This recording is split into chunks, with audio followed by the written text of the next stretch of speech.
Floyd Mayweather Jr. tila walang balak na labanan itong ating 8th Division legendary boxer na si Manny Pacquiao dahil hanggang ngayon ay hindi pa rin pumipirma ng kontrata sa Rizin 45 sa Japan. And bago tayo magpatuloy mga kaibigan, please don't forget to like and subscribe and always hit the notification bell. Maraming salamat po. Well, muli nga po napag-uusapan ngayon ang nalalapit nga po na exhibition fight match between Manny Pacquiao at Floyd Mayweather Jr. sa nalalapit po na Desyembre ngayong 2024.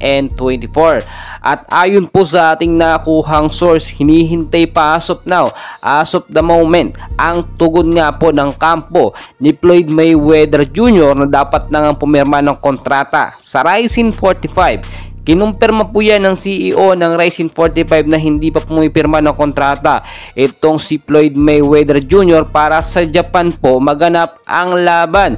So nakita natin hindi pabor itong si Floyd Mayweather Jr. na sa Japan mangyari ang exhibition fight match nila ni Manny Pacquiao at gusto niya sa Amerika.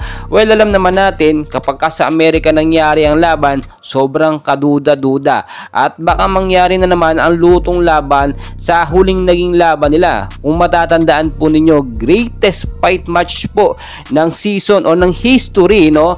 Yung naging laban nga po ni Manny Pacquiao at ni Floyd Mayweather Jr. So marami naghihintay sa rematch or another fight sa dalawang boksingero na ito. So kahit exhibition fight lang, walang problema. Sobrang aabangan po yan ng mga Pilipino.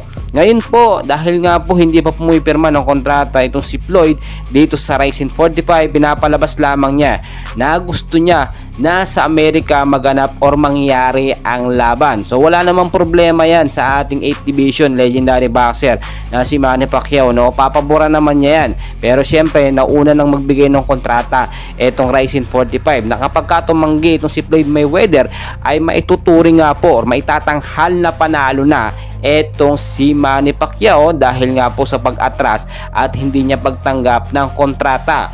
At kung matatandaan ninyo, as of the moment ay talagang todo-todo na ang pag-iensayo nitong si Manny Pacquiao dahil sa kanyang nalalapit din na exhibition fight match dito nga po sa Muay Thai fighter, no, na si Buakaw ngayong buwan ng Abril.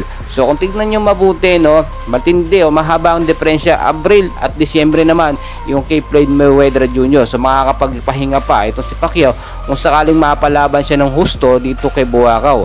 Ang hinihintay o tinitignan natin dito yung kakayanan po ni Floyd Mayweather, no, at kapag tumanggi ito, automatic talaga talo siya. Well mga kaibigan, anong thoughts nyo about dito? And please don't forget to like and subscribe para mapag-usapan po natin yan